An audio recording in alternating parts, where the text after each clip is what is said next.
My name is Mihrigul Tursun and I am 29 years old. I am Uyghur. Over the last 3 years, I was taken to China's government detention centers 3 times. I spent a total of 10 months in the camps. In May 2015, I returned to China from Egypt, where I studied English. I was arrested at the airport and my 2-month-old triplets were taken away. The officers handcuffed me, put a dark sack over my head, and took me to a detention center. After 3 months, they told me that I could be with my sick children until their health improved, and released me. My oldest son had died in their hands. In April 2017, I was taken to a detention center for the 2nd time. I was interrogated for 4 days and nights without sleep. After being in the camp for 3 months, I kept having seizures and losing consciousness. I was finally released to a mental hospital. From there, my father took me home and I gradually recovered. In January 2018, I was detained for the 3rd time. They put chains on my wrists and ankles, put a black sack over my head, and took me to a hospital. I was stripped naked and put under a big computerized machine. Then I was dressed in a blue uniform with yellow vest, worn by serious criminals, and taken to a camp. Now I would like to tell you about what I experienced in these camps. I was taken to a cell, which was built underground with no windows.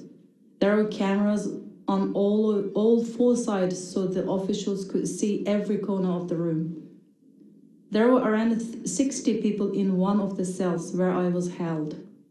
At night, 15 women would stand up while the rest of us would sleep sideways. And then we would rotate every 2 hours. Some people had not taken a shower in over a year.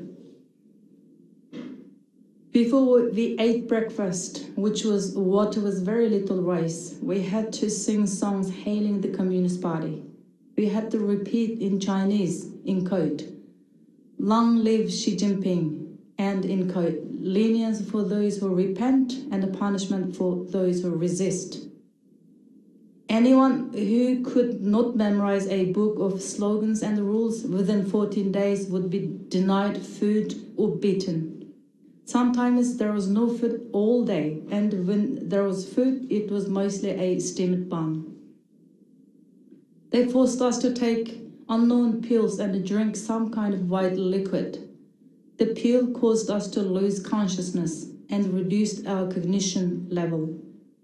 The white liquid caused loss of menstruation in some women and extreme bleeding in others, and even death. I also experienced torture in a tiger chair, the 2nd time I was detained. I was taken to a special room and placed in a high chair. Bands held my arms and legs in place and tightened when they pressed a button. The guards put a helmet on my shaved head. Each time I was electrocuted, my whole body would shake violently and I could feel the pain in my veins. I thought I would rather die than go through this torture. I begged them to kill me. They insulted me with humiliating words and pressured me to admit my guilt. They told me my mother and son had died. My father was serving life in prison, and that my family was torn apart because of me.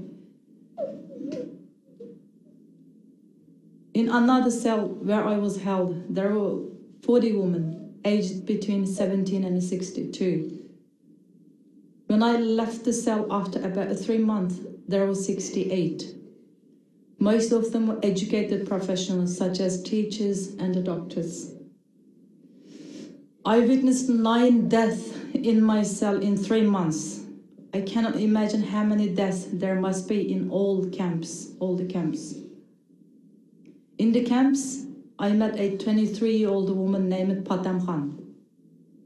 Her crime was attending a wedding in 2014 that was held according to Islamic traditions, where people did not dance, sing, or drink alcohol.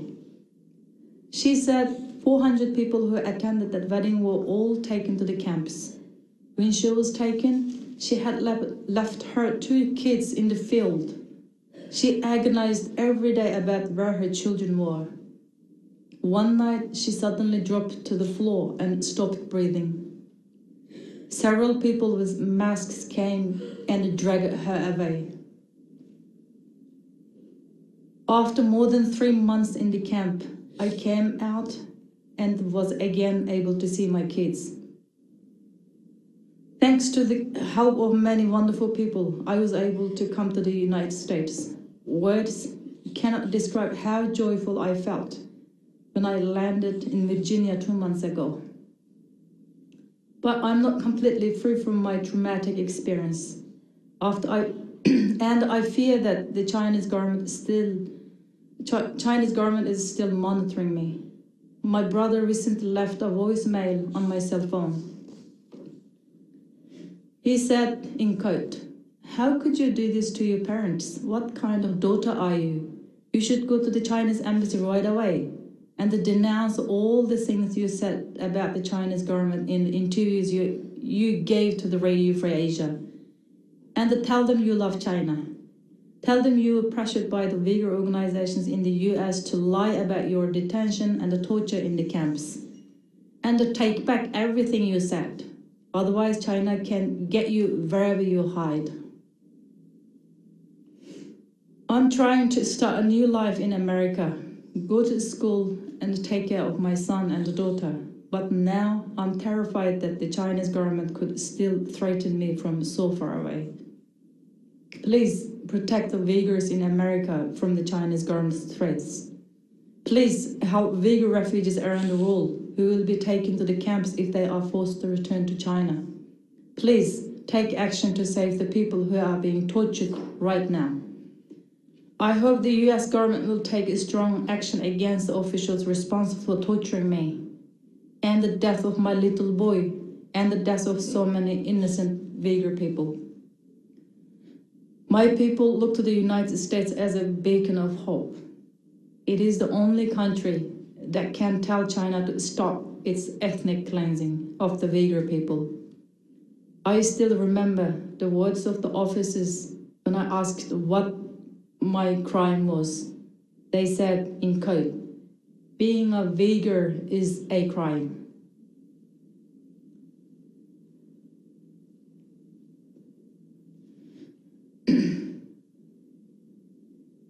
Distinguished Congressman, and if you ever go to China, please ask where my mother, father, and siblings are.